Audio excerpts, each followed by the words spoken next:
असदुद्दीन ओवैसी की। असदुद्दीन ओवैसी का बीजेपी पर बड़ा हमला। बीजेपी को दाढ़ी, टोपी और हिजाब से नफरत ओवैसी कह रहे हैं और साथ ही ओवैसी ये भी कह रहे हैं कि हमारे खान पान और वजूद से भी बीजेपी को परेशानी है। तो मुस्लिम वोटर्स को कैसे भड़काने की कोशिश में दोनों ओवैसी ब्रदर्स लगे हुए, जरा देखिए।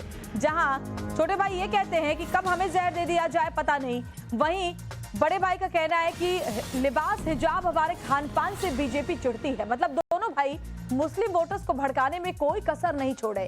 उनका एजेंडा है किसी तरह से जीत हासिल करना और इसके लिए उनकी तरफ से ऐसे कार्ड्स खूब खेले जा रहे हैं। लिबास देखकर पहचाने उनका भाषण है।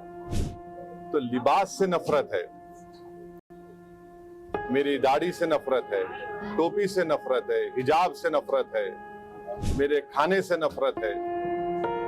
तो आपको मेरी वजूद से नफरत है, मगर हैदराबाद की अवाम नफरत को कामयाब नहीं करेगी, मोहब्बत को कामयाब करेगी। वहीं महाराष्ट्र के संभाजी नगर में एक चुनावी रैली को संबोधित करते हुए असदुद्दीन ओवैसी ने इलेक्टोरल बॉन्ड का जिक्र करते हुए पहले तो बीजेपी पर हमला किया और फिर खुद को जेम्स बॉन्ड तक बता दिया। मीडिया के लोग आकर मुझसे तंजिया तौर पर पूछे कि असदुद्दीन ओवैसी आपको इलेक्टोरल बॉन्ड नहीं मिला। मैंने कहा कि हम खुद जेम्स बॉन्ड हैं, हमको बॉन्ड की जरूरत नहीं है।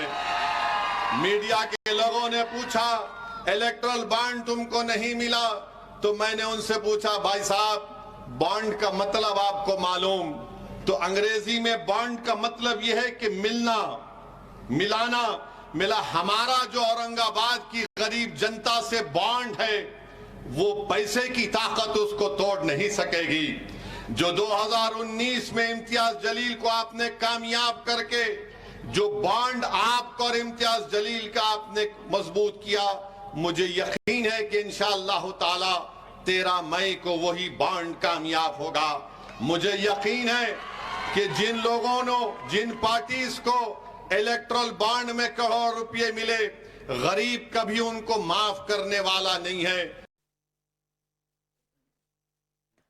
और चलिए